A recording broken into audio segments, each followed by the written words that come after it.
It was very odd what Merkul was doing. He could tell that Soon also thought it was very odd. Merkul had never been to Soon's domain before. Pink. Pink was really the only way to describe it. Cupids and cherubs stood guard at her gates, fully angels with all the power that any other solar or planetar possessed. Just a very, very different aesthetic than the skeletal warriors of darkness that Merkul had left at his own divine cemetery doors. They stared at him, dumbfounded, understandably. The god merely waited. He couldn't be there for anything else, and so he just silently stood with his hands in his robe pockets while they went off to summon their mistress. Soon could never kill him, but she was much more popular and therefore much more powerful than he. But even still, the goddess of love looked frightened to see the god of the apocalypse at her gate. Merkul? Soon asked, barely able to believe he was really doing this, and honestly, Merkul was still working to come to terms with it himself.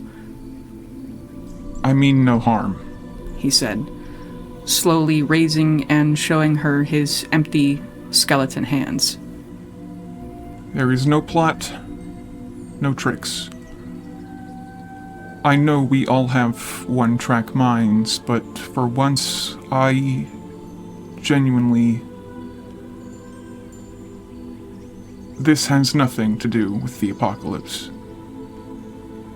Genuinely nothing.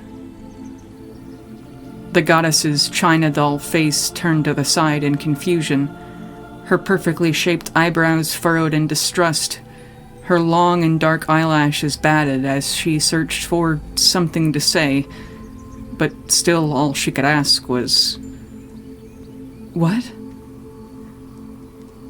If Merkul had a throat, he would have painfully swallowed. I want to ask you for your advice on... love. Her pouty red lips parted, and her amber hair cascaded to the side as she looked into her fellow god and realized that he was telling the truth. Any time someone said the word, her word, she knew if they really meant it. "Come inside," she bid him. Neither her, nor Merkul, nor her angels were able to believe it even as they heard it. But Merkul entered her valentine-studded doors. He worried that his aura of doom might kill the flowers they passed, but luckily he was indeed weaker than his host. They walked into a white gazebo, jeweled butterflies of every color among the roses, lilies, and honeysuckle. Even the secluded shadows under bushes and hedges were flecked with golden fireflies. They sat at a small wicker table here, and angels lowered curtains of chiffon and silk to give the gods privacy. Merkul tried to begin with tact, tried to not give it all away and keep everything close to the chest until the most opportune moment, just as he had done with each one of his conniving schemes these last 6,000 years. But there was no position to be gained here. No loophole and a deal to hide. No script to flip and trick the enemy into losing. He needed advice, and he needed to tell her the truth in order for her to give him anything useful. Unpracticed in pleasantries, Merkul went right to what he came for and asked her, Are emotions worth it, Soon? She asked him to explain the question, and Merkul went into full detail about finding Stephen and his new experiences with feeling. Soon listened with a dropped jaw and plain rapture in her expression. You were just like a robot this whole time?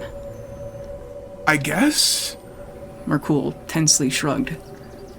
But what about all the maniacal laughter, smiling as you licked blood off a knife, the taunting and calling everyone pathetic fools and stuff? I don't know. My followers just did that, and it scared people, and I thought that it was helping sometimes because it made people I said it to get angry and scared and make dumb mistakes. That's what I'm worried about. But it's fascinating. Some of them are extremely pleasant, and I've never felt pleasure before. It's so nice.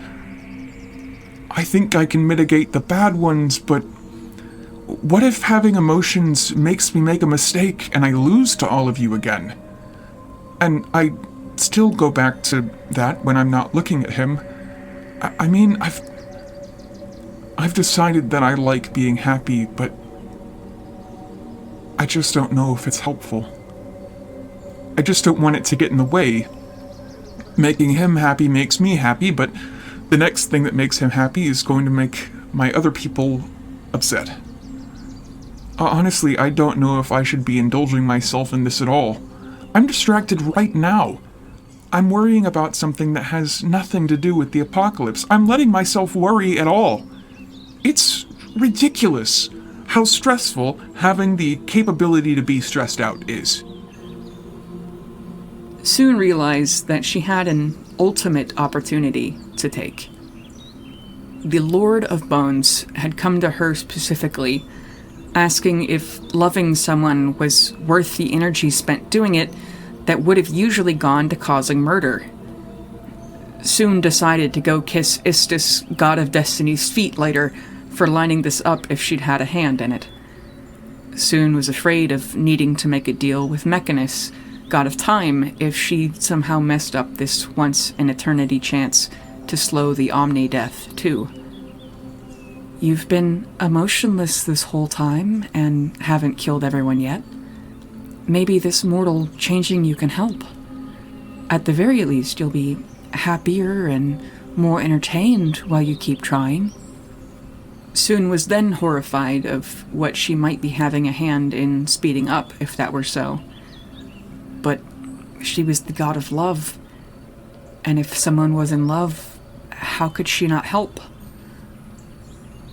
It gave Merkul a weakness. One she could never exploit, but one that someone else could. But it also gave him one of the world's deepest strengths. They had all thought Merkul was just stoic every time he'd lost before. Not that he didn't have emotions at all. Look, Merkul, if it makes you think about anything other than murder, even if you are still killing people, I'm more than happy to teach you about everything.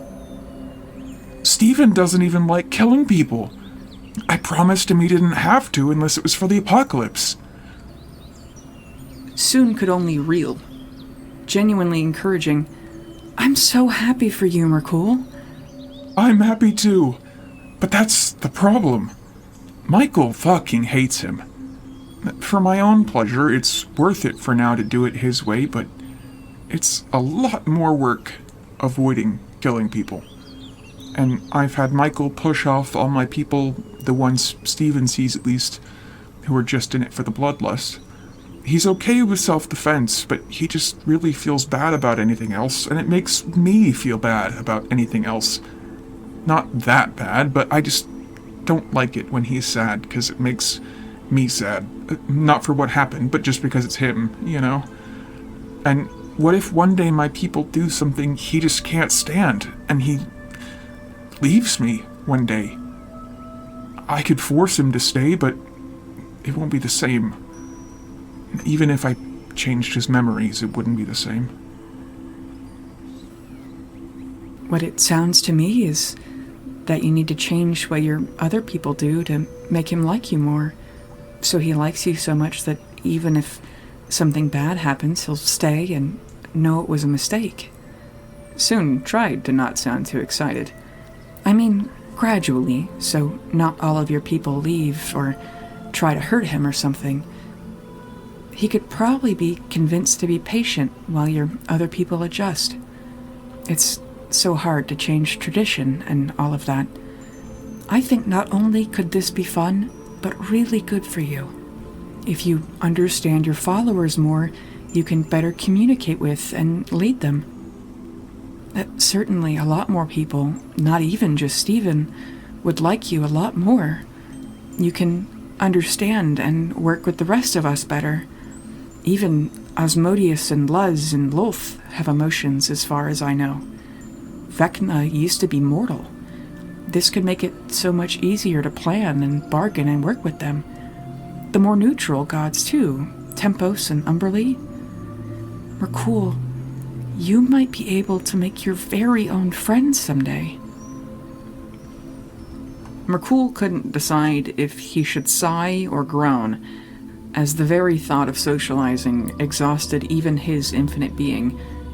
But in ultimate, overwhelmed defeat, he gathered his will and admitted to her. The main thing that made me come to you, he has a crush on someone. And I just have no idea what to tell him. Her heart swelled so much that the goddess produced a single diamond tear. Merkul, that's adorable. The skeleton god sighed, elbows on the table and skull in his hands. This isn't my thing. It's not, Soon blatantly agreed. I really enjoy when he's happy. I get so excited when he's excited. If I told him everything you just told me, I think he'd be so looking forward to it that he'd tap his toes and squeal and not sleep for days. At just the idea of making more friends alone.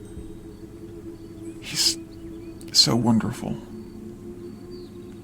But he keeps pissing Michael off. And the big thing, other than just the murder stuff, the one he likes is Michael's concubine. I think if I just told Michael to hand him over, or have Michael force Louis to act for Steven, Michael would just actually kill both of them. Don't do that. Soon forced herself to remember that not only was Merkul evil, but he was also new to his own feelings, much less the feelings of others. Don't force the warlock to love your paladin. Well, it's wrong. She paused again as she remembered that Merkul previously hadn't cared about that either, and rephrased, Steven wouldn't like it, is what I'm saying. He would be really upset if he found out that it was fake. If you force Louis to be with him, Steven won't like it if he found out. He wants to be a good person, and so it would be super sad. And you want to feel what Steven feels when he's in love, right? It would be like forcing Steven to be with you. It would be hollow. It wouldn't be the same, okay? Like love potions. Effective for espionage, ends horribly pretty much any other time. It's strange to me that they know it leads to almost certain long-term failure but still try. Hollow love. Soon heartily agreed. Love potions were not her creation or doing. They have to both want it. You and Steven have to both want it. Got it, Merkul said, all but literally taking notes. And about Michael, Soon pondered. Yes. If it weren't for me, my champion would have murdered him already. Steven cuckolding him would be the last straw. Soon had long known about the demon champion. None of her people knew him personally, of course, but he'd killed literally thousands with his own hands, and then thousands more in schemes throughout the millennia. Do you even like him that much? Soon dared to ask. He's useful. He's more powerful than anyone I could ever replace him with. That, and he can't renounce me or leave. Until I give him his soul back, I literally own him. It's me or the devils he sold himself to. Power-wise, that is a loss, Soon cringed. But it would just take time for someone else to grow. And for someone as strong as he is, do you ever need that much power, really? When was the last time he used his full capabilities anyway? Michael is really old, too. He served you for a third of the world's existence, and in the grand scheme of things, he hasn't done much. This was hard for Soon to say because thousands of murders were a lot in her opinion, but she was really trying to sell the idea. But could Steven be your new champion? He would have a lot of trouble making plans and leading people. If you still want Michael around, you could make him stay and help. You could have Michael step back. I think if you frame it as just moving him to a new role, he would be angry at first, but it could put him in his place a bit and let you still use him. With that, Steven would be too strong for Michael to kill him, and you could have Steven much closer. Probably even more fully feel his emotions once he's that much more celestial. I could even show you how to give Steven a more strong, beautiful body. I do it to my own people all the time. Louis might be more attracted to him then, also. And if not him, then other people Steven could romantically love would be. You could force Michael to give Louis up as a warlock to free him. It won't matter if Michael's angry if he can't do anything about it. I mean, it's wrong for him to even be in a place where he could potentially disobey you, right? You've kind of let him get too long of a leash. And even if you can't wrangle him in, Steven doesn't even like him, right? Merkul was nodding along and scratching his bone chin with his bone fingers as he spoke. I would love to give him a new body. He would lose his mind, he'd be so happy. Him and Claire, too.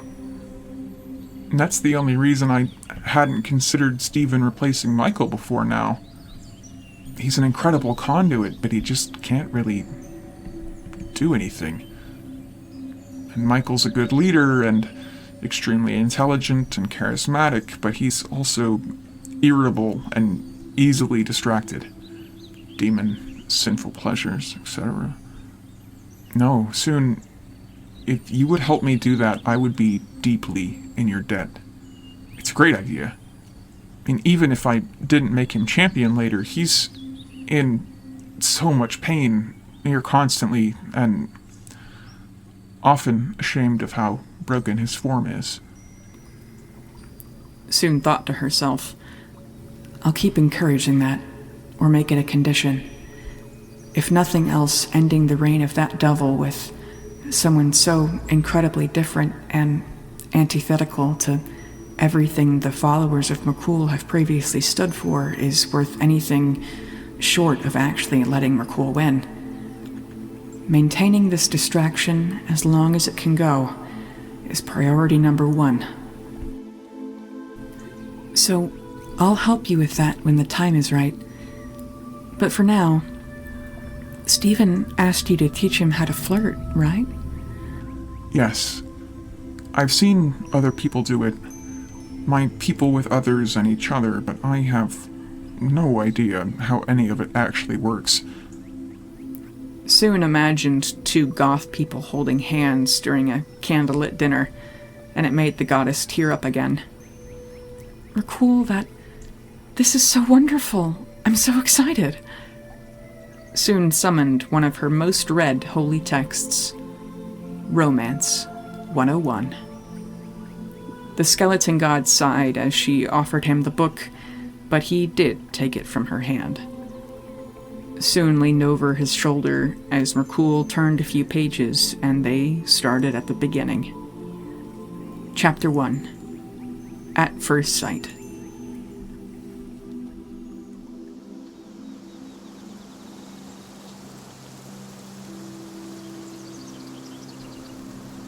When Claire woke, she came looking for Stephen, and when Louis noticed she was there, far more alert than Stephen, even while more than halfway through a bottle of wine, he looked up and saw a face of shock and betrayal even deeper than anyone who had caught their significant other cheating with Louis before. That was a feat, too. It had happened back at the brothel about 5 times. He was worried for a moment that Claire had feelings for her dog that she hadn't told the dog about, but this was assuaged by Stephen looking up at last, and with his other hand that wasn't holding Louis's hand, Stephen gave her a thumbs up and proudly announced, "I did it!" To this, Claire severely patronizingly demanded, "And what do you think you've done?" Stephen pointed again at their conjoined hands. "He hugged me," the oblivious word boy gushed. "We're friends now." Claire face-palmed hard and groaned, and Louis stifled a laugh. He held Stephen's hand tighter, just out of spite. Louis realized even more happily that he could get more out of flirting with Stephen than just Merkul's approval, Michael's gentleness, and a powerful and actually pleasant friend. He could use this opportunity to annoy the absolute shit out of Claire. "Where the hell do you get off?" she demanded. Louis couldn't resist. Michael's bed, typically. Louis could see Claire's fingers flinch for the axe at her hip, and reconsidered when he wanted to mess with Claire, even if the how was a certainty. "We're friends now," Stephen happily informed her again. "Are you? And what do you get out of being friends?" she demanded of Louis, but Stephen cheerfully spoke up first. "Michael hurts him when he's angry, and I asked Merkul to tell him to stop, and Louis only didn't like me because I kept making Michael angry all the time, and Louis is only so mean because so many people were mean to him." And that gave even Claire break squealing pause. Louis had been about to say that friendships weren't transactional and that she should mind her business, but then he only literally bit his tongue and quietly groaned to Stephen, "I don't want everyone to know that." "Oh." Stephen's eyes went wide apologetically. "Oh, I'm sorry." It's fine," Louis forced himself to say. Claire's rage lowered to just distrust. But even after this shock, her boy's well-being, the well-being of his heart included, would always be foremost. "But that's the only reason that you're friends?" she asked in a lower voice, but still accusatorily. In the face of his only hope, Louis would never admit that was how it started, especially since now he'd discovered that it was also the face of someone who understood little, but still understood what everyone else refused to acknowledge even happened to him, much less sympathize and empathize with and share. Louis would not now nor ever admit that it had been the only reason this started, because maybe, even in these small few hours, maybe it wasn't true anymore. He might admit, however, that it was really nice to have a conversation with someone who was happy to help him in the most amazing way possible, just out of the goodness of their heart, even when he had been nothing but cruel. It gutted him more than a little bit. The words drug out of his mouth. They were so foreign to him that he wasn't sure he would even pronounce them right. I'm sorry that I was an asshole before. Louis softly admitted to both of them. He wasn't sure he had ever genuinely apologized to anyone before. He'd been forced to after being threatened with the consequences of not appeasing someone, but not because he'd actually felt bad about anything like this before. You're a dick because it's the only time you feel like you have power, Claire declared coldly, with her arms crossed. Even if it's only power over other people's emotions. Louis only realized how long it took him to respond to what she'd said when he realized that Stephen had thought of a reply before he had. Stephen bumped Louis's gold-flecked shoulder. But we're all friends now, so we can all be nice now. Louis's only comfort was that Stephen had said this smiling sentence to Claire in equal measure that he had said it to him. Are we gonna stay friends now that we've gotten what we wanted? Claire still cuttingly asked. Louis was holding Stephen's other hand still. He looked at the mangled tendons and crooked bones, malformed fingernails, and layer upon layer of scars compared to his own buffed to perfection scales and dagger-like claws. Stephen's hand was warm. His firm grip wasn't suffocating. All Stephen wanted was to sit next to him in the sun. Even without all of his fingers, holding Stephen's hand felt nice. Louis supposed. Well, yes.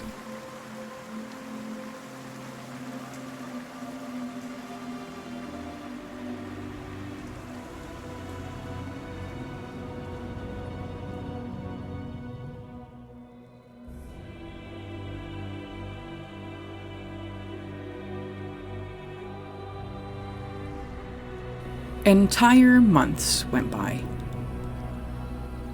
During these months, Stephen enraged Michael at every turn. Mercoul enraged Michael at every turn.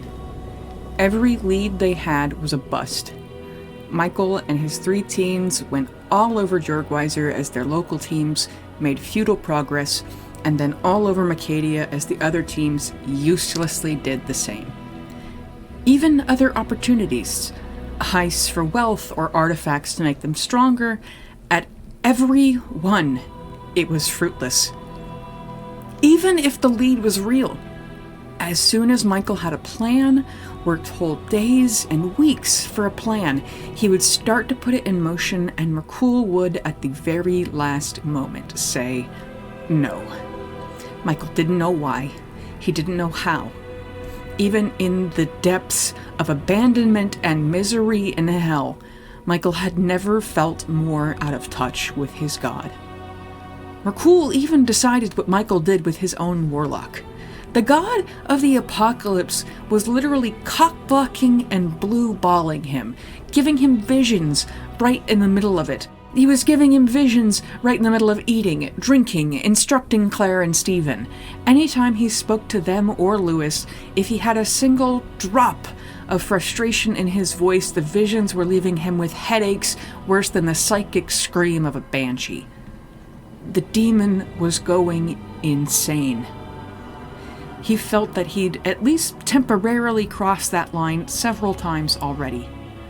Mercoul was acting like Ionde. He was forcing Michael to be so straight-laced. All Michael could be thankful for was that no one but those 3 were around to see it. It had to be Stephen's influence. It had to be. Each time Michael mentioned anything to do with some plan, Stephen would argue with him about every part of it, every facet. And then Merkul would agree with him. Worst of all, the others were starting to agree with him. Louis, Michael's only refuge, even if it was a snarky one, the only one to whom Michael could vent to about how enraging the ward boy was, would now come to his defense. Louis would talk to him, where he wouldn't even be in the same room before. Louis initiated conversation with the dog. He would sit right next to him and leaned over his shoulder. Louis helped Claire when she would pass the hours trying to teach Stephen how to read and do math. Claire was teaching both of them how to cook. They would help her and eat together. Claire hated Louis before, and Louis hated both of them. But now they all sat around a table laughing as Louis let them adorn his claws with grape tomatoes. Michael demanded that Louis explain how they got along overnight, and all Louis claimed and swore up and down was the truth was that since they were spending so much time together, they'd all reached a compromise to get along, to at least not be enemies, and in that they'd become friends. Louis had never been friends with anyone in the group before now, but no. As always, Stephen was fucking special. Did he care that they got along? No, Michael told himself. But it was the blindsiding treason that the friendship brought. The necromancer! The necromancer! Michael nearly killed all 5 of them. Stephen had told Claire that Merkul agreed with Stephen that they shouldn't help the Veknight. Separately, Louis had been watching Michael's Stones of Far speech one night as the other team sent in reports while Michael was away for a meeting. Dawn and Loven Khan reported that someone had given them a tip about a necromancer. Louis also knew something about it because naturally Michael had vented to him when Merkul gave him the vision of the traitorous Mutt being right. So Louis asked Stephen if this necromancer was the same one. Claire jogged his memory, as she often had to do because Stephen had forgotten the event already, and Stephen told them all the same things that he had said to Michael about why they shouldn't do it, and that God backed him up. And the 2 veterans agreed. In wonder, no less. They helped the Duskwatch vigilante group take the necromancer down. They hadn't even told Michael that they were doing it, claiming that they thought he wouldn't care since it was already off the table, taken by God himself. And the only silver lining was that Loven Khan made sure to kill the necromancer so he couldn't rat them out in police interrogation. All of his wares and resources and research was being taken by the city. Don Bradman and Loven Khan were getting recognized in a Heroes of Yorgweiser celebration. The mayor was literally going to give them medals. Michael had raged at them. If we were going to kill him, then we could have done it ourselves and stolen all he had. Now, you imbeciles, it's gone. Their only recompense was Dawn's. Our fake identities are rock solid now, boss. They're gonna trust us with anything. We could effortlessly double-cross them. Are your hero identities really fake? Michael had roared through the stone. On completely separate occasions, the pair had been fake heroes too. They'd gotten two of Don Luca de Glade's men arrested. They had said it was for their cover, but the Mafia had been enraged.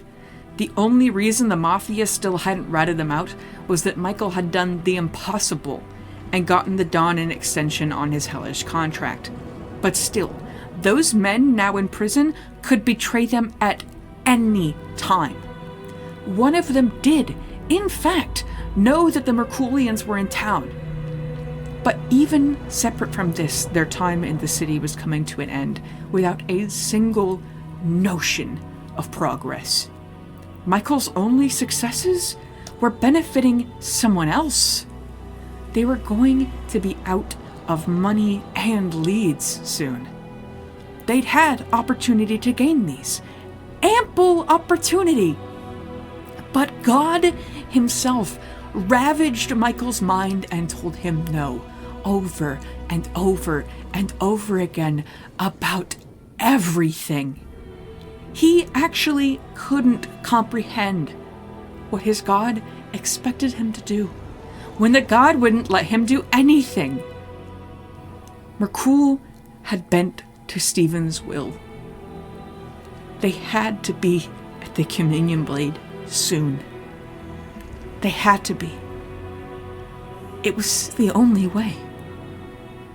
Knowing that Stephen's usefulness and influence had to be over soon was the only way. It hadn't even been just Don and Loven Khan following Stephen, and therefore Mercule's new ideals. Other church members were acting differently. Even if they hadn't been influenced by Stephen directly in months, the ways the others were acting, even speaking to Michael in their reports over sending stones, told the demon champion everything. That Mercule wasn't just acting along to keep the dog around. That he was spreading this to others in the church on purpose, because it was what Mercule wanted now. Somehow. Michael knew that Stephen certainly used to belong to Pelor, because he was poisoning everything, including every mortal Merculian and God himself. Other groups asked about the necessity of taking out marks, asking for more time to make it more clean, wasting time doing a bit of good to keep their cover or to make other people trust them, and on one occasion, just because it feels right. Michael had obviously told them no. God was telling them to focus, after all. And when he saw that particular group again, unless they found the blade themselves, he was going to torture them within an inch of their lives because they deliberately disobeyed him and went goblin hunting with some plucky adventurers anyway. Michael was losing his grip. He was losing his grip on the church, his very own God, and his very own sanity. However, even in these depths, the man, the demon, the champion, knew nothing about loss yet. Not until he came to the night where he lost everything all at once. Michael walked in on them kissing. That was the end. That was the burning fuse at last hitting the dynamite. Mercule had been convincing Michael that fucking his doxy when the warlock wasn't in the mood and slapping him around a little too hard on occasion was bad for morale.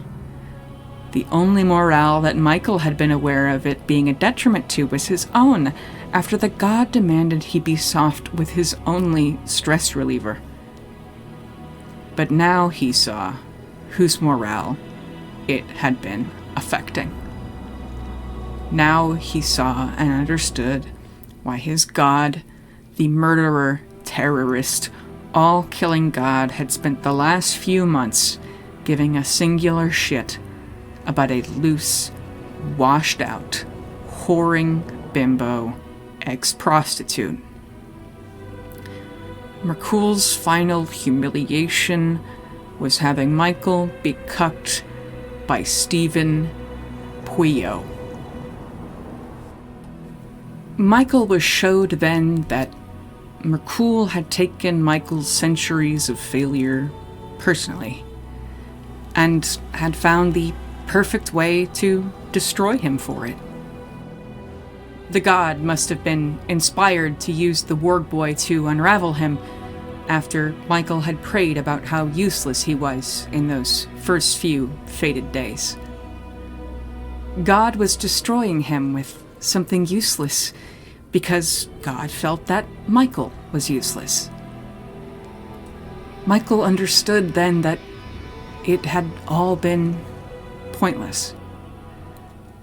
Just as pointless as letting Claire keep the pet that she had given her last name. It had obviously been Merkul's last straw, watching Michael waste time by letting her do it. All of it was useless, just as pointless as every single struggle and day and hour of work that Michael had done in his 2,000 years of life. Lewis had slept around. Michael encouraged it, as a matter of fact. He psychically knew what Lewis was doing anytime he cared to look, and had gotten off dozens of times just thinking about how much of a slut his little warlock was. But just that it was him. It was just that it was him that Lewis was tenderly lying on a bed with. Michael's bed.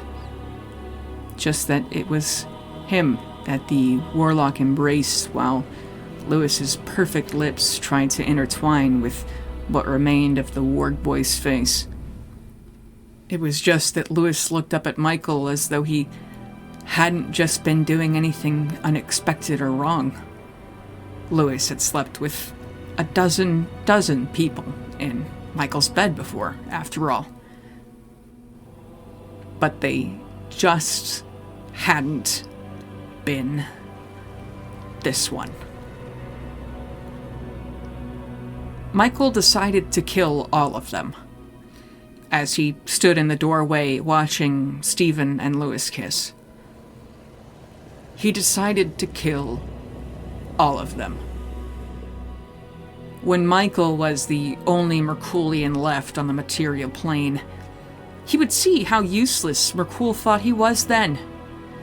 He would show Merkul not to enslave people with promises of their eternal soul, only to rip it out of their grasp over and over.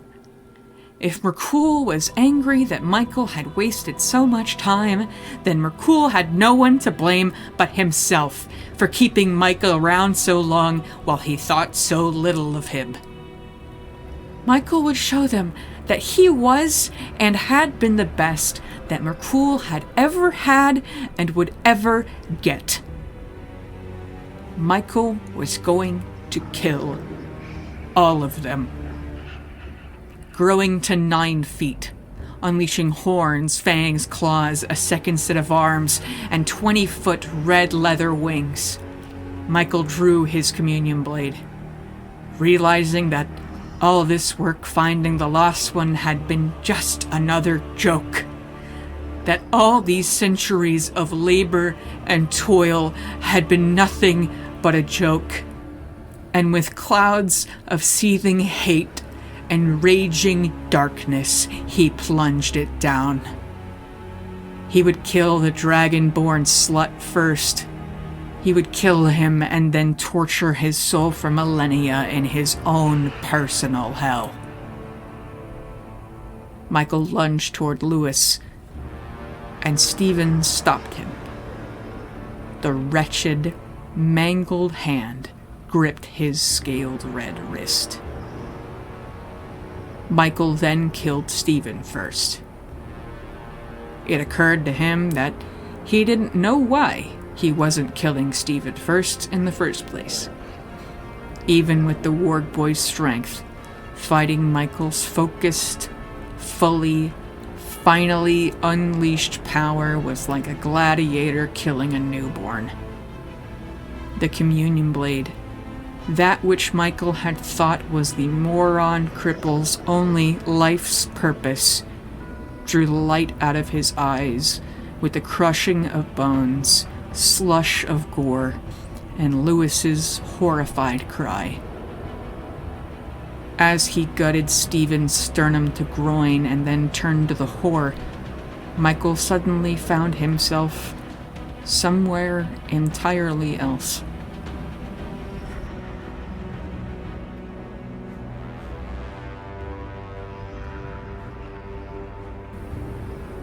The graveyard. The heavenly graveyard. Michael had been here a handful of times. Merkul's domain in Celestia. The holy air, even if made by a dark god, stung his eyes and skin and burned his lungs. His feet felt broken as he merely stood there. The sound of his lord's voice shattered his eardrums, and Michael collapsed as the god told him, I am not angry with you. Not even for killing him.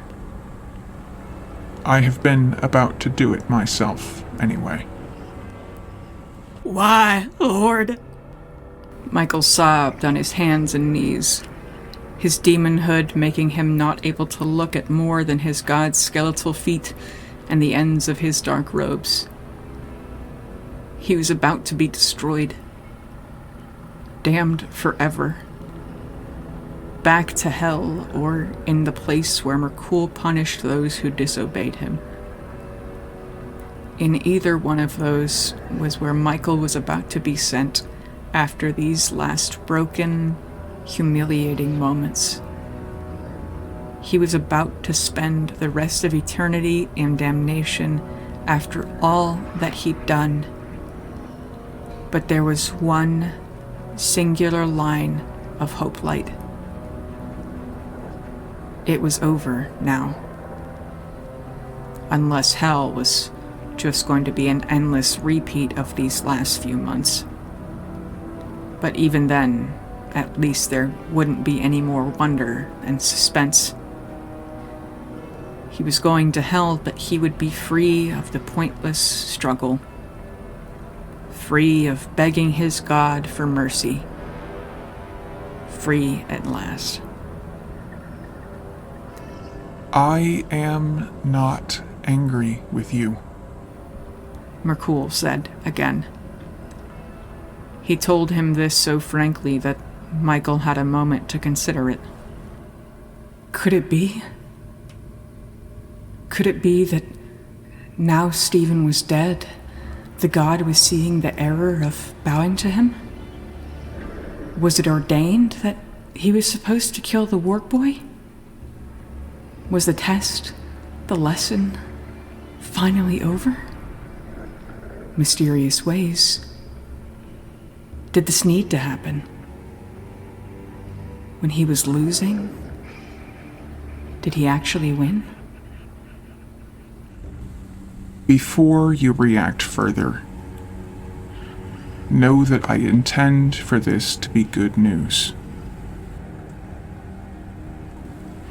I have decided that it is time Stephen took over.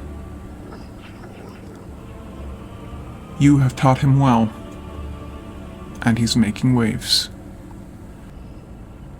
I expect you to still be there as the neck, but I want him to be the head. You... What? Continue to listen. It will be made clear to you at last. The demon shrieked. 2,000 years of infernal rage spilled from him at once. A demon screaming at a god in the god's own heaven. A third of the world's existence of faithful service, his god was damning him out of spite. out of Michael's inability to be perfect in the midst of thousands of impossible situations that had been impossible for thousands of years. The God he had served for a third of the world's existence was casting him away, and doing so only as a cruel joke. Why? Why? Why? Why? What do you think is more important to me? Ambition or obedience? Merkul asked him. His voice boomed so forcefully that Michael struggled to not be flung backward. But even still, there was not one single quiver or atom of emotion in Merkul's tone. He asked again, more gently, but still frankly. What do you think is more important to me? Ambition or obedience? I have done everything you have ever asked. You haven't, quite obviously, as the material plane still exists, Michael. Everything possible. Everything I could have done. More than anyone else you've found in 2,000 years could have done. I am the best you've ever had in the 2,000 years you've owned me. What are 2,000 years when you intend to join me for eternity, Michael? Have you been intending on leaving me so soon? Would you have left once I gave you your soul back? If you're staying for an eternity, then what would have been another 2,000 years in my service? My lord! Merkul waved his hand, and Michael's voice was stolen from him. The demon shrieked for another moment before he heard his own vacuum and could only gulp in terror at the metaphysical reprimand. I will ask you one more time.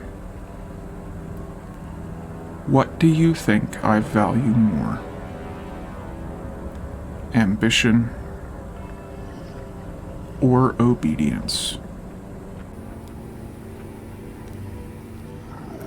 And after a brief beat, just to make sure Michael really had time to think about the matter, the god gave the demon his voice back.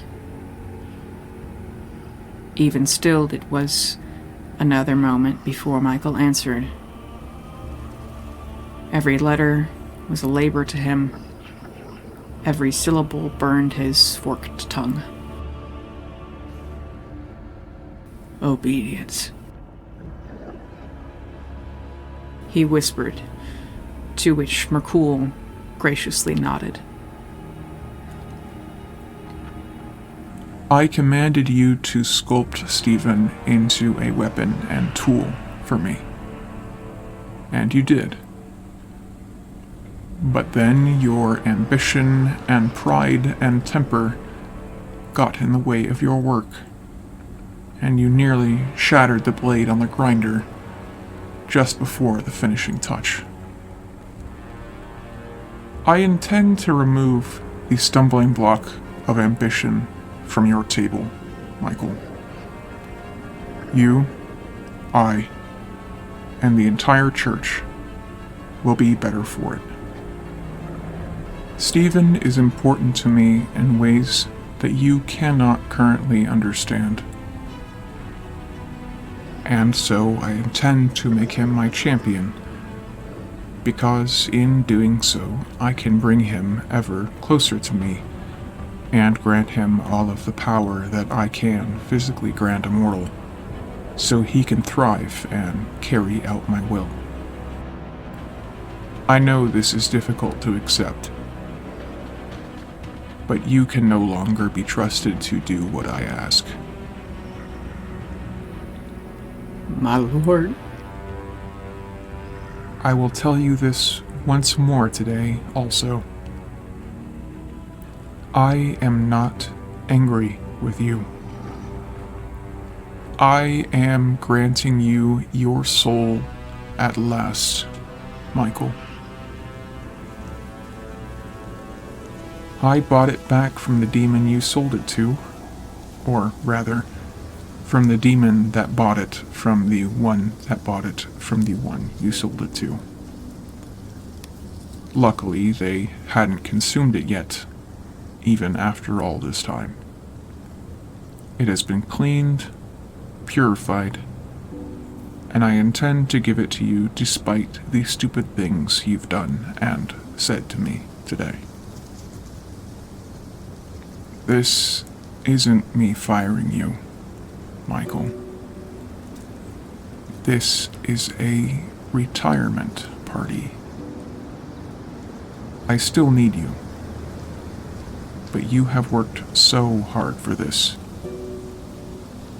I want to properly thank you, and I want you to enjoy it. Michael could only brokenly whisper, not sure that the words even left his mouth at all, no matter how hard he strained to say them as his god pulled from his black robe's pocket a small globe of light. Thank you, my lord.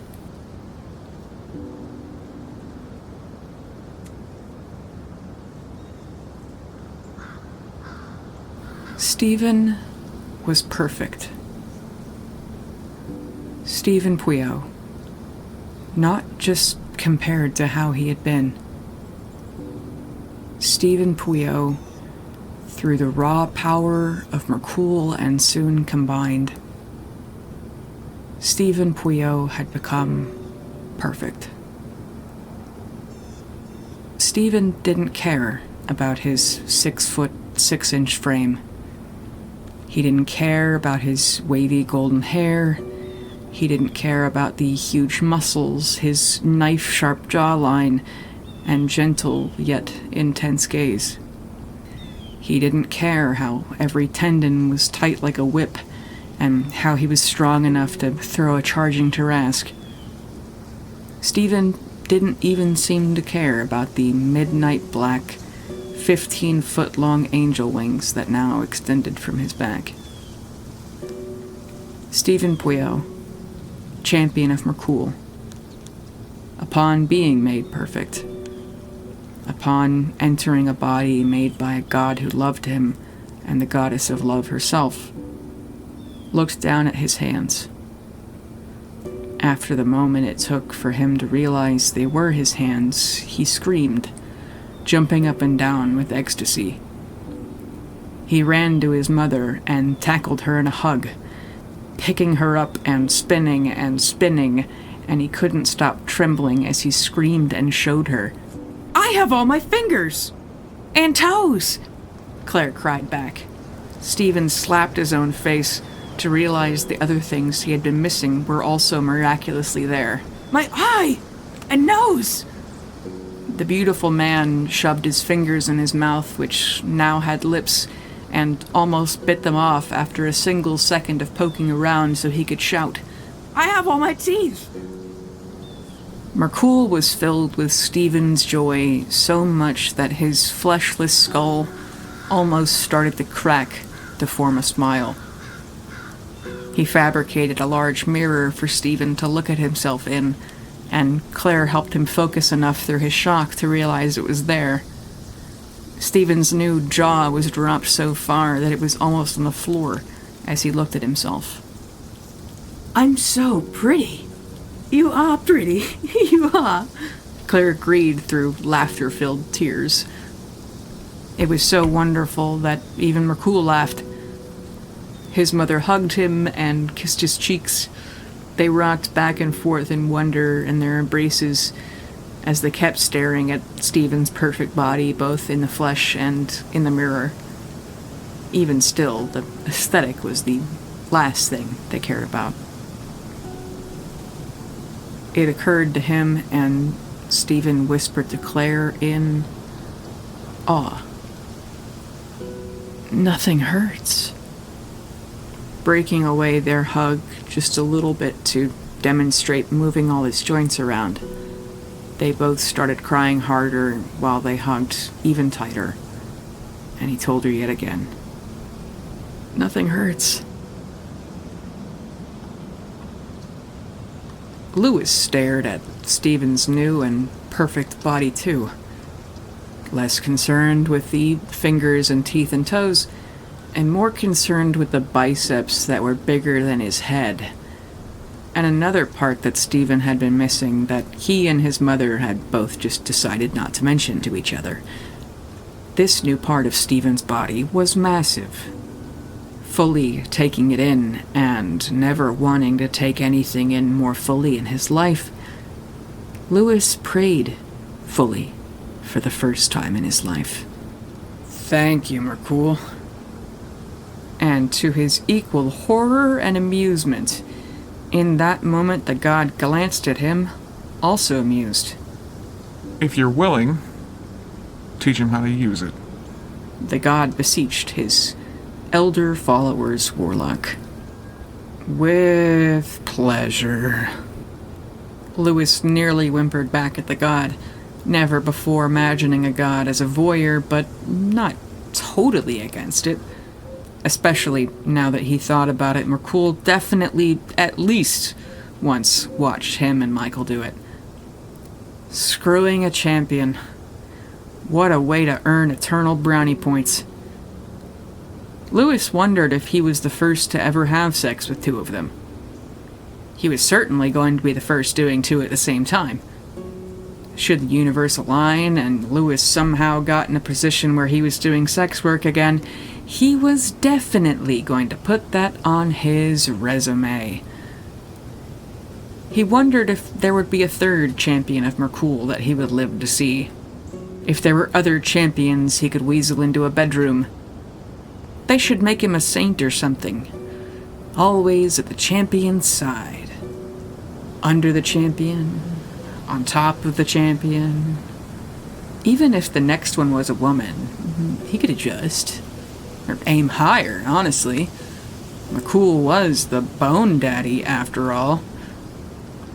Louis was glad he hadn't been praying that thought when he thought it, but really, who was to say? Louis just stared at Stephen's body and knew that he had never wanted to choke on anything so badly in his life.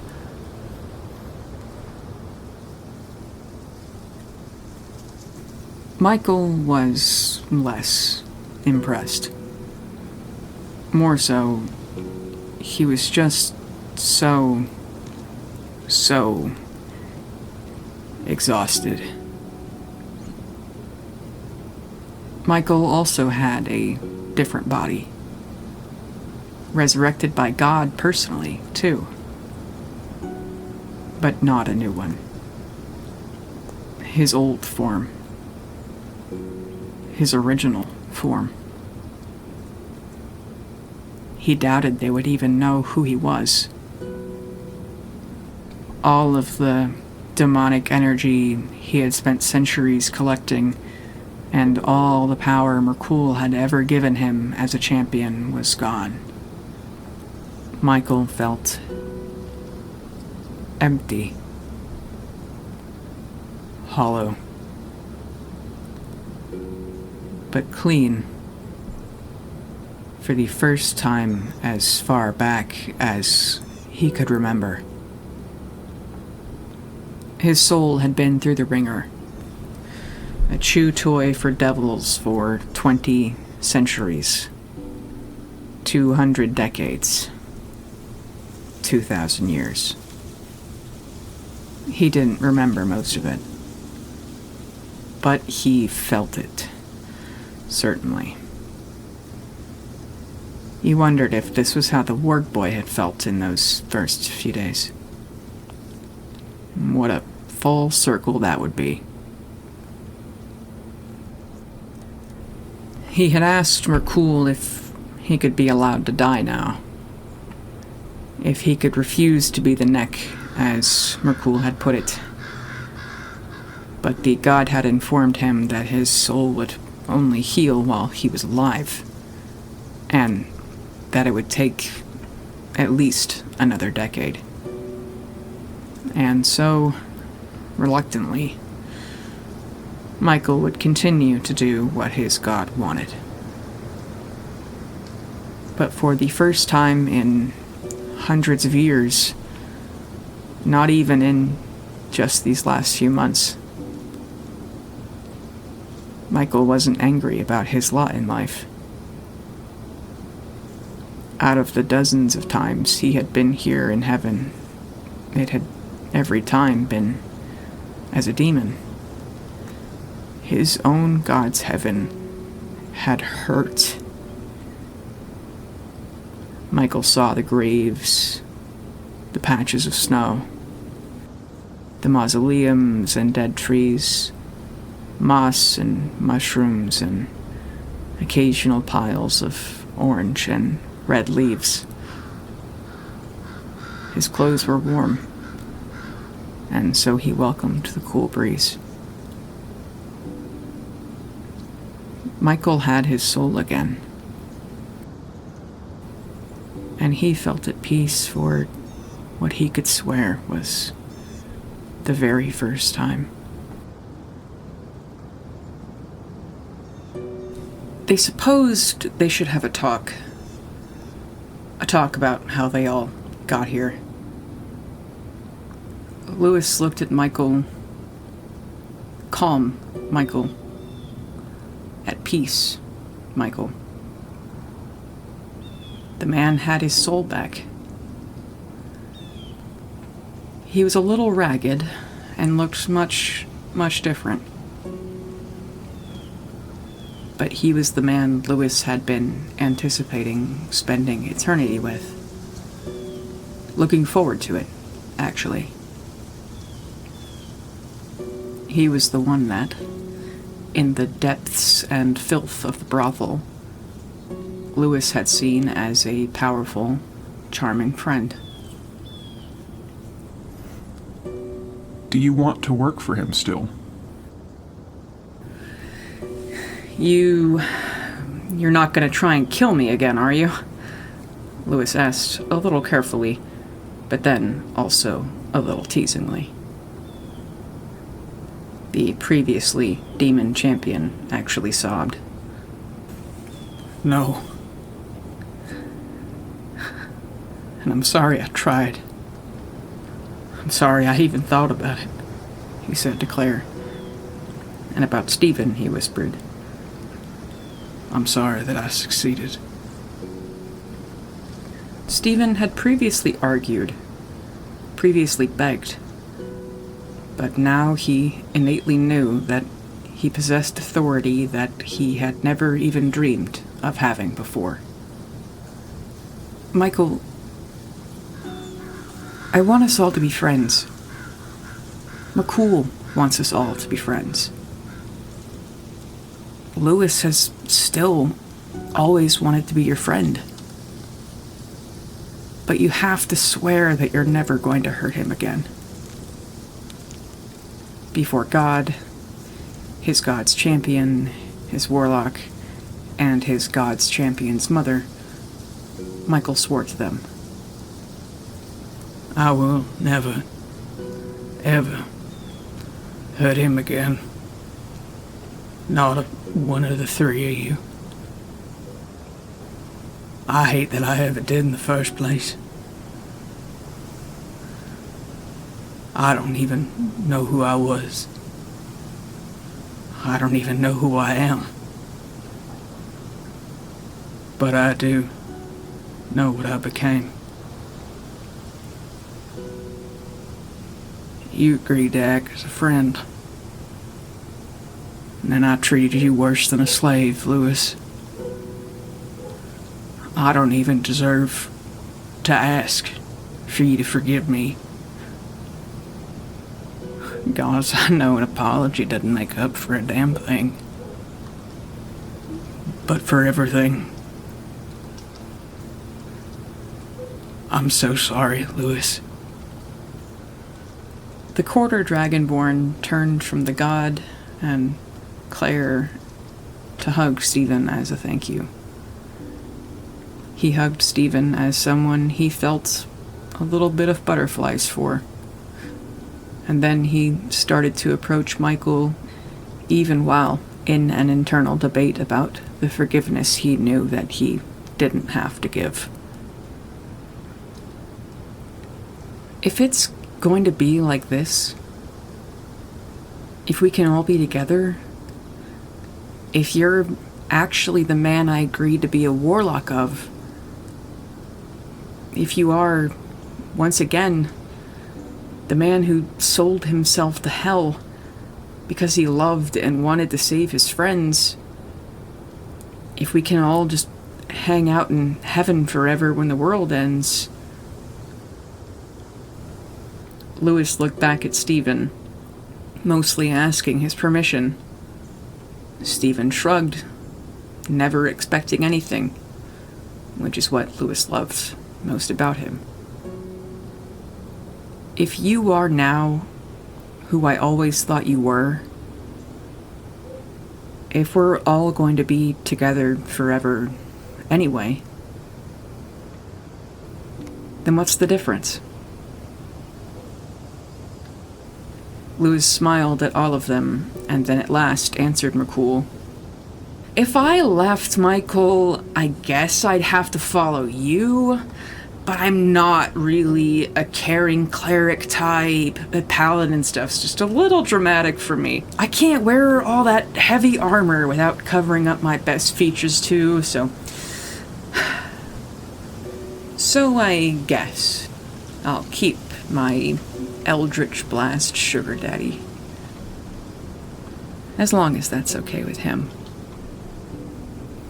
The gold claw reached out, touched his shoulder, and Michael hugged Lewis properly for the first time in a long time, sighing as he brushed his lips on the gold dragon skin.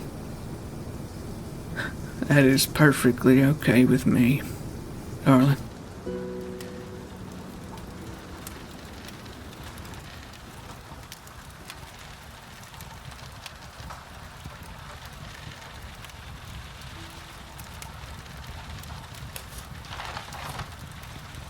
Things went on like this for another 13 years.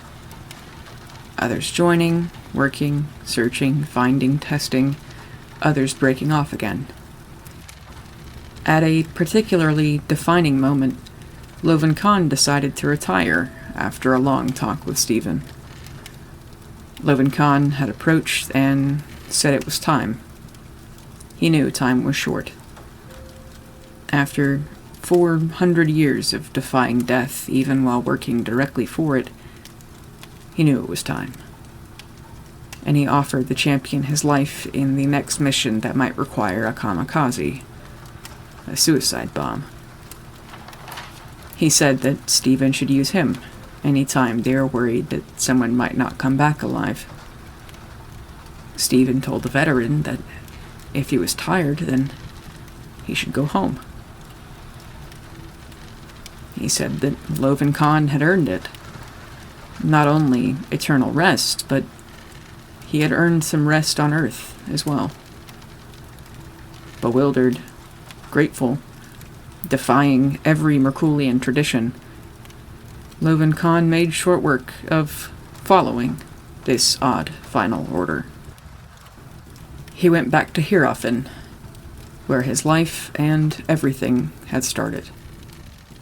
He made the choice to go home and stop running from the place it began. Other than the vengeance Merkul helped him attain a century ago, Loven Khan had never been able to process what happened. Loven Khan's family had been taken by slavers in the Dragon Empire, something that had happened to many. The entire village kidnapped or slaughtered and burned, while the then young dwarf had been away for several weeks, working guarding the local lord's keep. The lord didn't even consider trying to rescue them. When he learned of their deaths, they were just lost, and he wouldn't send a single soldier to even bury them. No, the Lord hadn't even mourned, sparking Lovin Khan's rage at existence. He had killed all the slavers involved in that day, and then he hunted and killed that neglectful lord himself. But according to their new champion and his new principles, Lovin Khan was to spend his final days of a life bathed in blood, finding peace.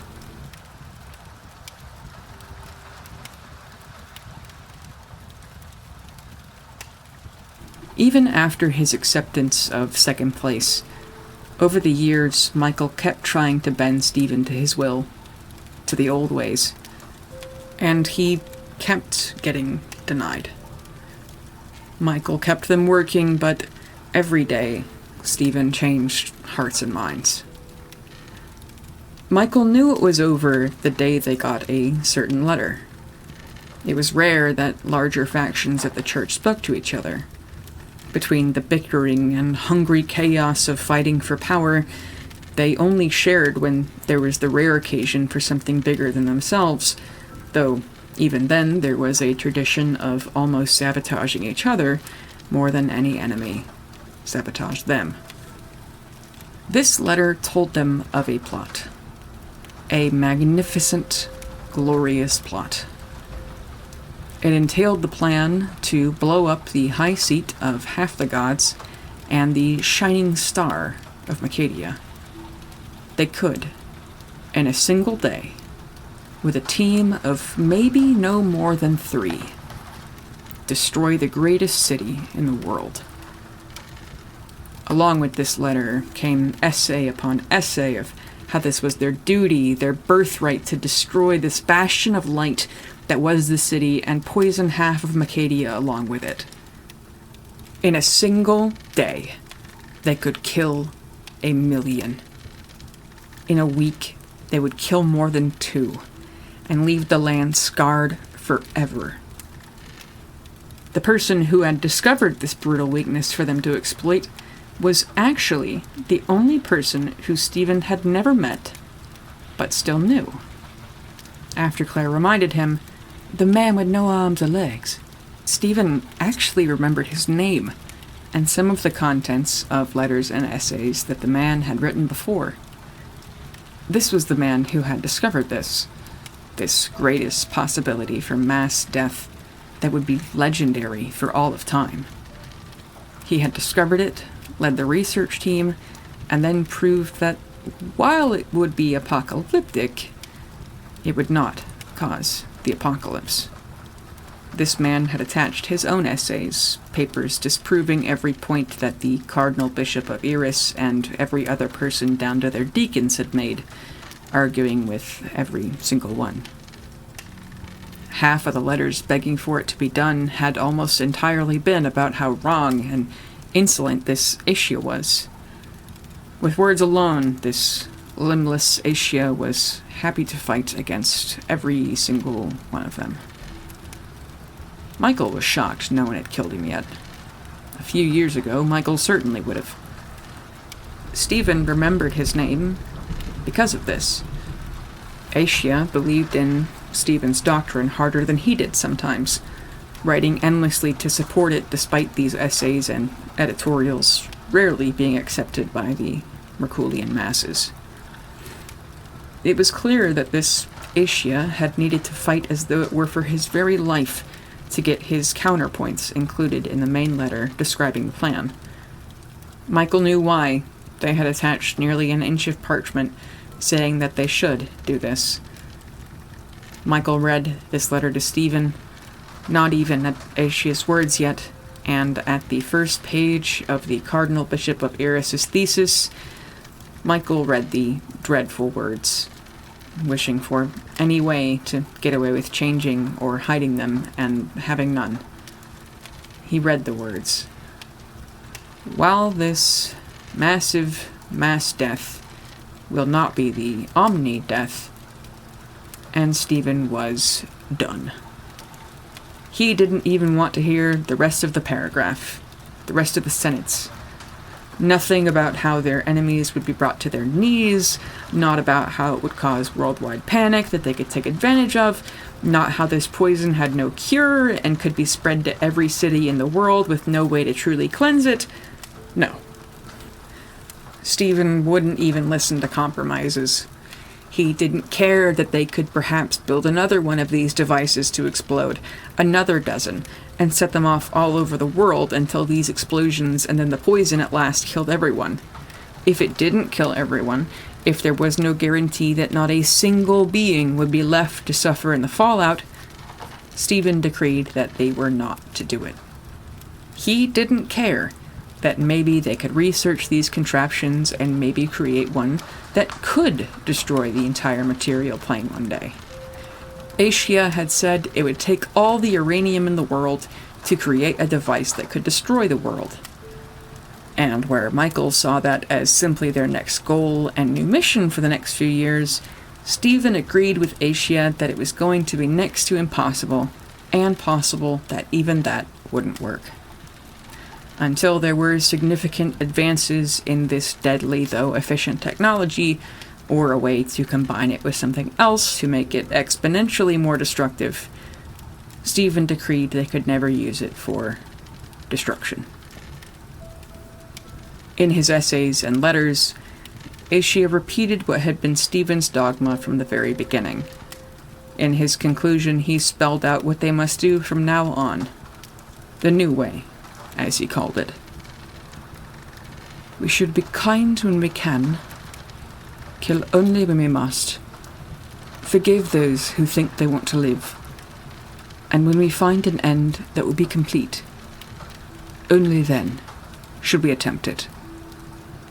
All suffering, and therefore all life, should be destroyed. But there is no reason to be the ones making this world worse. Stephen said it first, but Asia had said it over and over again.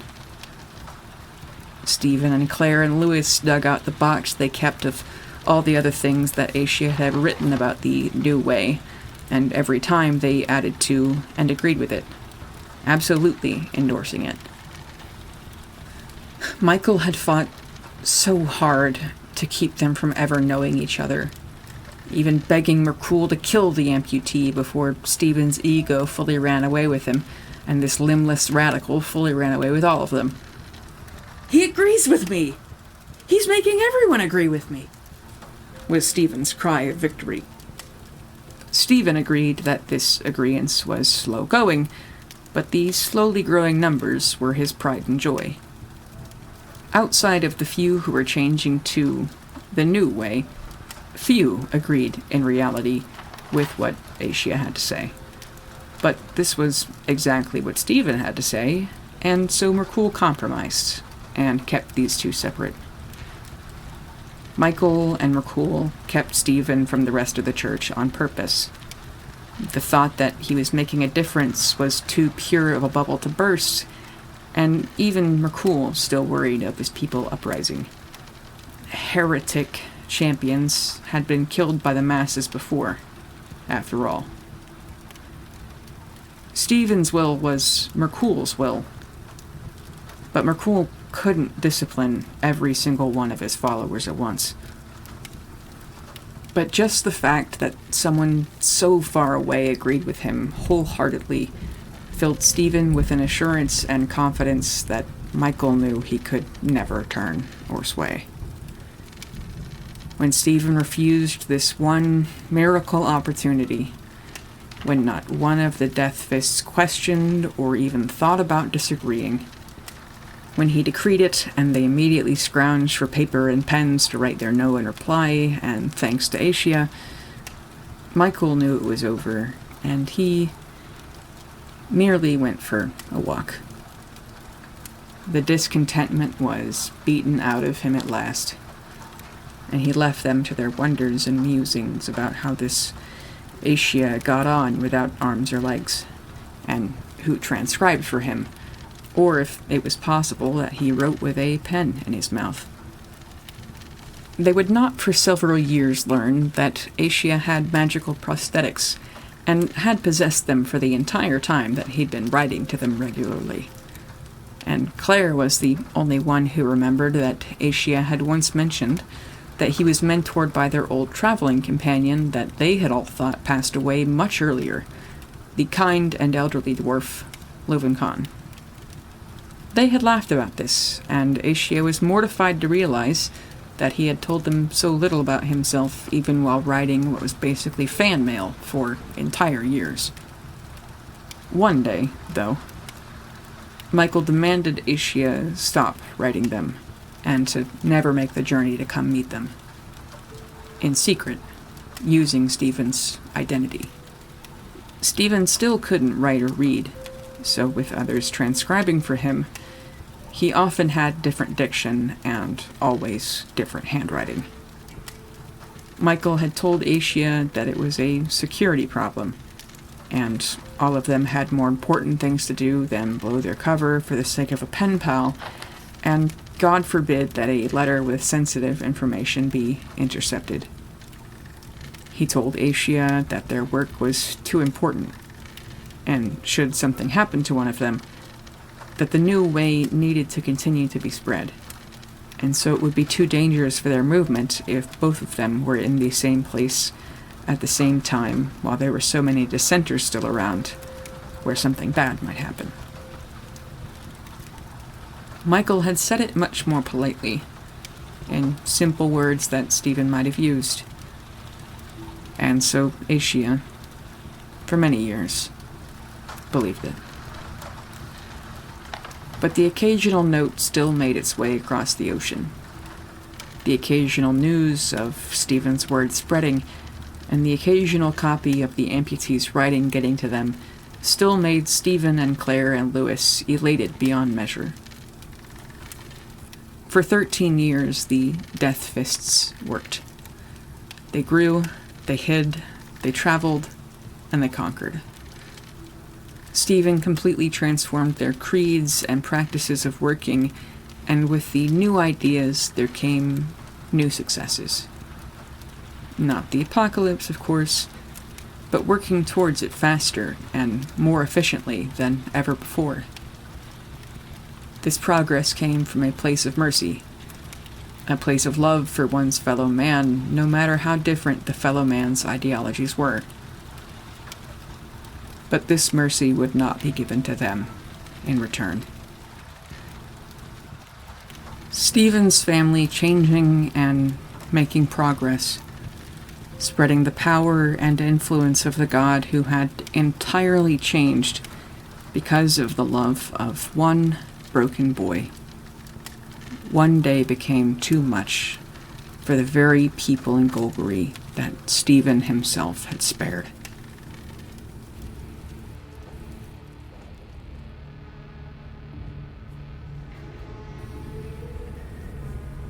Merkul had just watched all of them die. He watched Michael die. He watched Louis die. He watched Claire die. He was screaming. With every flinch, the blisters from muscle-deep burns cracked and burst, agony indescribable in his back. They broke his wings at every joint, and then cut them off with a saw. In a cage. Alone. In every way broken. Again. Give him back to me. Merkul raged at Pelor. He was in Stephen's head. He had seen everything that Stephen had seen. He had felt everything that Stephen felt and was in the very same throes of agony and terror and grief. Merkul was feeling his own mouth moving as Stephen was in the dungeon sobbing Merkul's name. How many people have begged you to spare their own loved ones? How many souls have you stolen from people who would also be desperate to get them back? I have let go every soul that I have ever unfairly taken at the very request of the one that you're taking from me. And who the hell are you to talk, Pelor? I did what I had to do to save every life on the material plane, to save the dimension itself. I took souls and lives out of necessity. You do it for pleasure. You love him?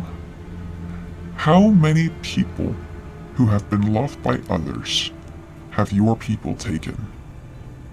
How many have been slain by your people's hands for no reason other than your sick fetish of death? How could you ever not deserve the same? He's different. He made me different. You can't do this. Oh. Oh, I very easily can. His empty eye sockets were filling with black tar, and it started to drip from his bare jaws. What do you want? I will kill him myself. Just give him back to me. He doesn't deserve this. I will give your people any earthly thing they want. I will kill thousands of my own. I won't make another champion for the rest of existence. Please. Pelor, don't take him from me. Don't hurt him anymore. Your quarrel is with me. His physical form will suffer immensely. You made it. And so we will cut it down to the last atom, while all of its other atoms can still feel if we must. But Stephen, my stolen son himself, will never— You sold him! He was never yours! Silence. Before I rip him into dust the moment he is in my hand. Interrupt or insult me again, and you will never get him back. Not because I have him, but because he will be utterly destroyed. Pelor waited, daring him. All save the black tar tears hitting the white marble floor, and Merkul's bones clicking as he shuddered. The skeleton god obeyed out of utter defeat. His soul will not suffer with me. He will be happy. He will eternally live in paradise. He will just be doing so without you. You are correct. Stephen has been through enough. He should not have gone through anything that he has. His suffering, however, will be over very soon. Merkul fell to his knees and screamed into his hands. Anguish. Raw anguish. It took everything he had, every ounce of eternal will, to not arm himself and run toward Pelor swinging. He clutched his robes to stop shaking, and smothered the screams through his bare teeth. He didn't know if Pelor was bluffing. He didn't know if the threat was anything more than a lie. All he knew was that they were wheeling the light-cleansing machine before Stephen, and both of them knew what they were about to watch through Stephen's very own eyes. Stephen was terrified, sobbing. Merkul was terrified, sobbing.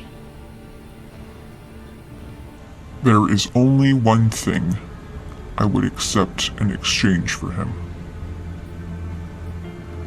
It's a bargain, really. I don't even want you to kill yourself. I don't even want them to do what those against the Crusade threatened to do to me. There's no reason for something so rash as prime banishment or the death of death. Rakul, all I want you to do is stop being the god of the apocalypse. You can be the god of literally anything else. Not even a good thing. Destruction, rot, decay, famine, anything. But if there is no god of the apocalypse, then the apocalypse never comes. The god of preserving life smiled. Merkul knew the breadth of eternity. Not the contents, but in each and every time, there was a beginning and an end. Can you stop being what you are? Merkul genuinely asked him.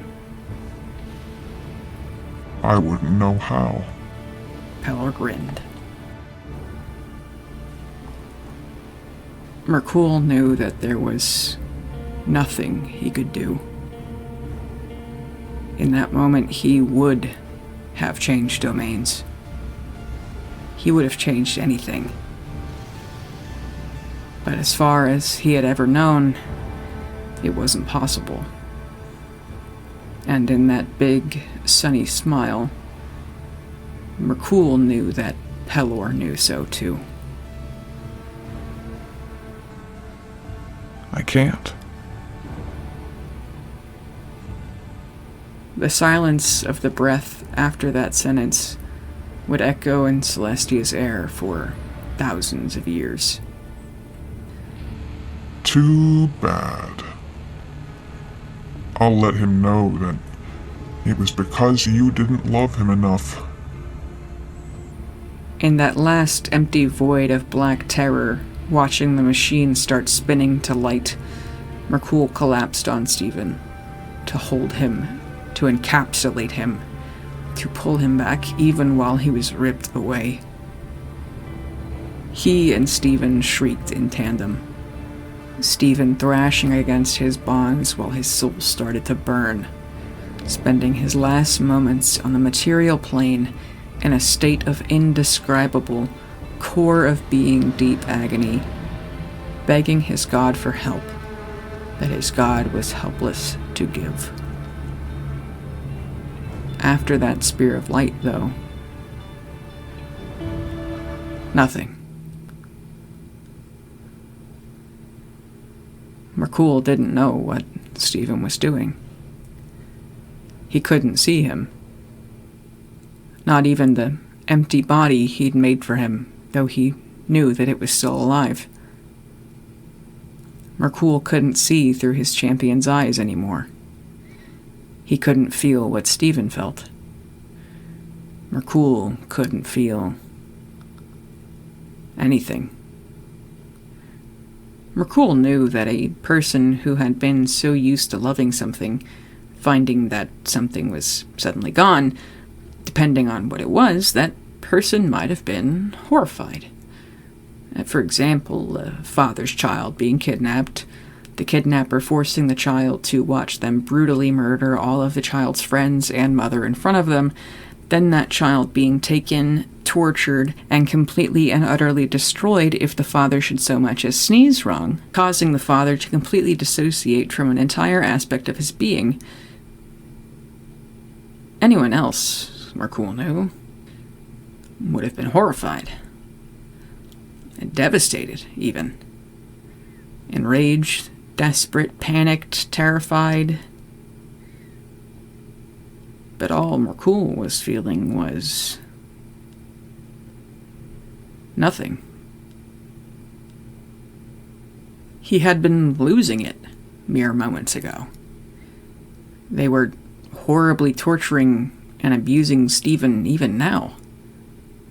Or the body Merkul had made for him, and the soulless conscious within, at least.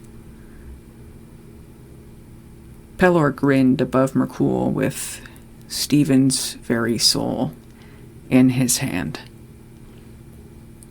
Stephen. There. In Pelor's hand. Merkul knew that 2 seconds ago he wanted Stephen back enough to destroy his own nature, if only that was possible.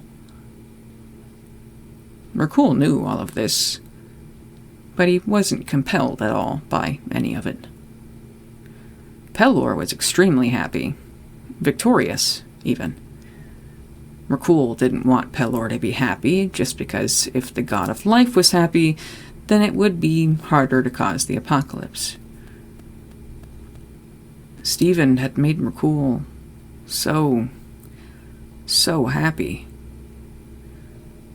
Stephen had made Merkul love. Stephen had loved Merkul. Stephen was the only thing Merkul had ever loved. Merkul remembered being so happy. He knew that before Pelor had taken Stephen, he had wanted to stay happy. He would have always wanted Stephen to stay with him. But in this moment, just as with the thousands of years before, the only thing Merkul ever wanted was the apocalypse.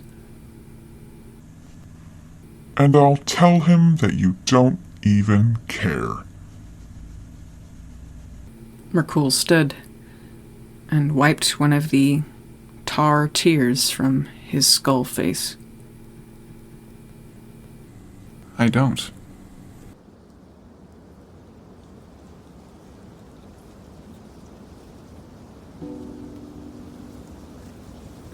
Merkul, she cried. It was the first time Soon had ever entered his domain. She looked just as out of place as he had in hers. Merkul, I'm so sorry. I'm not even sad.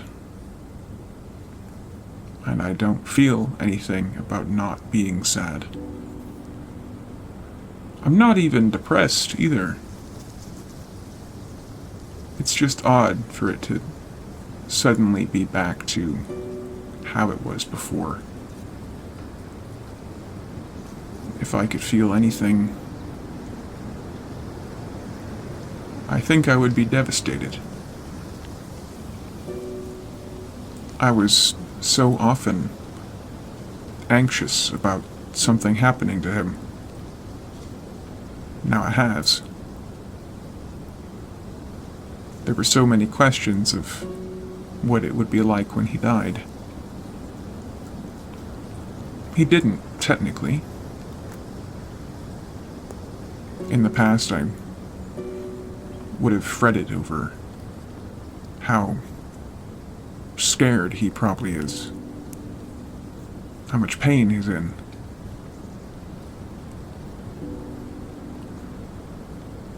I spoke to Michael and Claire and Lewis. They're in pieces, emotionally.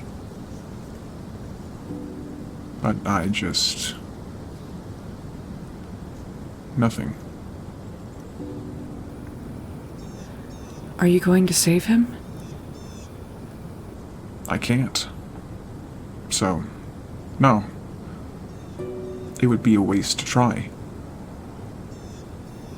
Soon whimpered, trying to hold in tears. She picked up her skirts to cross over a headstone and hugged Merkul around his shoulders, crying into his cloak. I'm sorry, Merkul. And if you can no longer cry, I will sob for you. She stepped back, and her flawless hands cupped Merkul's skull where his cheeks should be. And indeed, a stream of diamonds fell from her face. If I can ever help with anything that's not the apocalypse, let me know. There probably never will be. Not again, at least. But thank you. The goddess sniffled before she bitterly nodded, but then she quietly left.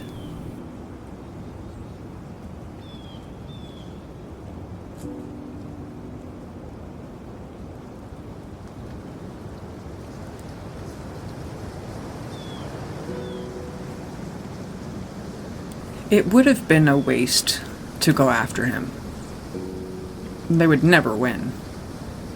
The moment Pelor got wind of it, he would have Stephen destroyed. It was pointless.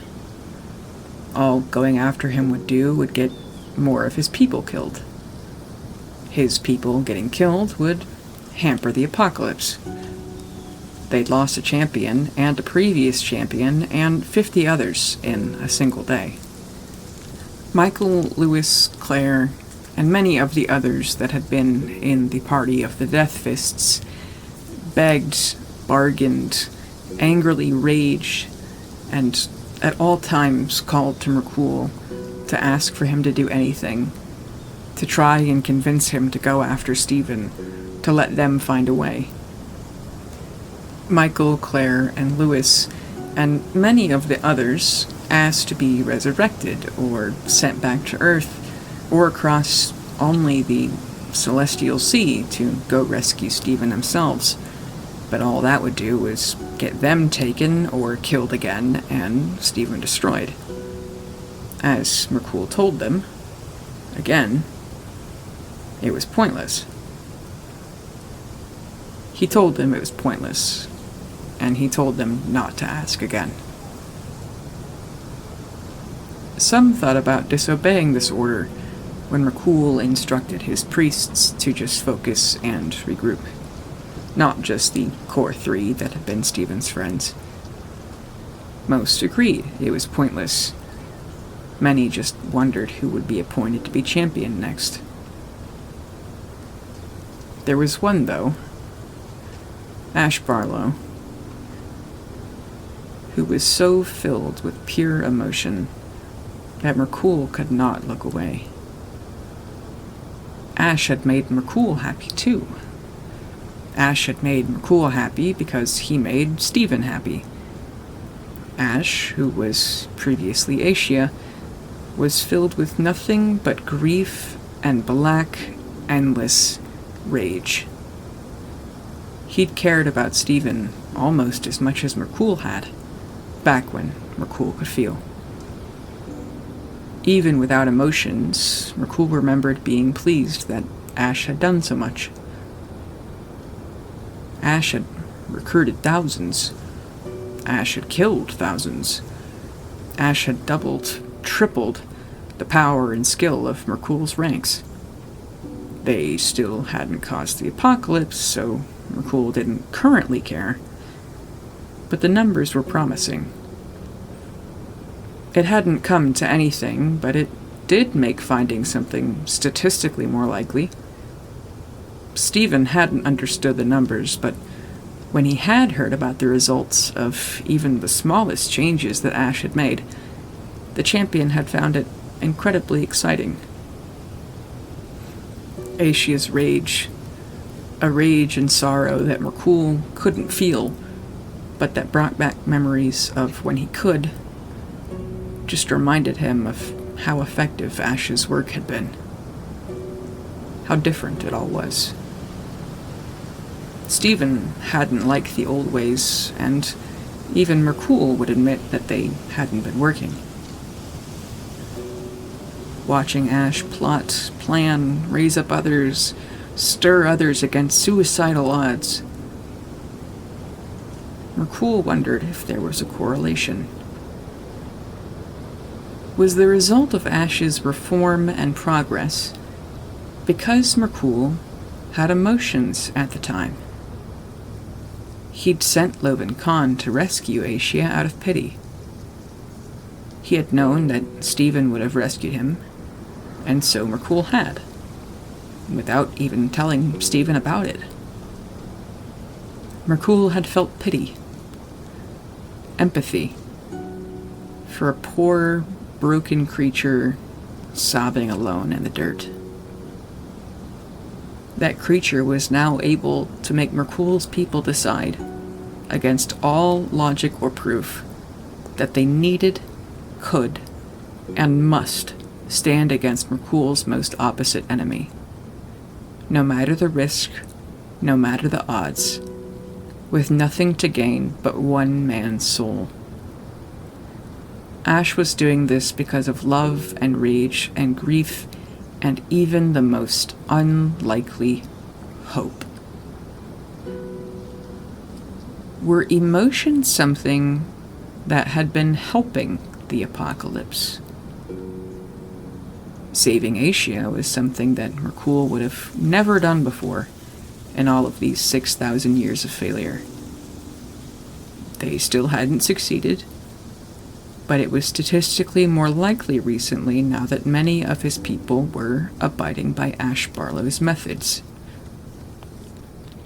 While looking down at the productive one that he'd only acquired through an emotional decision, Merkul reached a logical conclusion. When Merkul didn't have emotions, the only things he wanted were things that would cause the apocalypse. In this moment, Merkul decided that emotions had been helping Merkul cause the apocalypse. Merkul only felt emotions when Stephen was at his side. Therefore, logically, even while emotionlessly, Merkul wanted Stephen back. Merkul prompted Wulfgar, Ash Barlow's friend, to tip off the High Priest in Kishinki about Ash Barlow's plans for mutiny. He couldn't have Ash kill himself at Pelor's Gate now. Without emotions, but wanting to act as though he did have them in the interim, Merkul elected to use the young cleric as a guide. Whenever he needed a decision made, Merkul would ask himself, what would Stephen think of this? If Stephen were here, what would I do?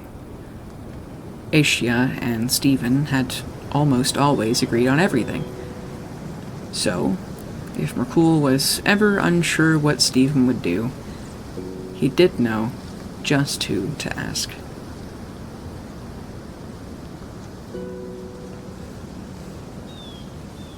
Hey, it's your DM, Bailey Ford. I would like to thank our regular players, Darian, Matt, and Ian, Hip for our cover art, and Tabletop Audio for our background music. You can find us on Twitter at CIllithids, and thank you especially for listening.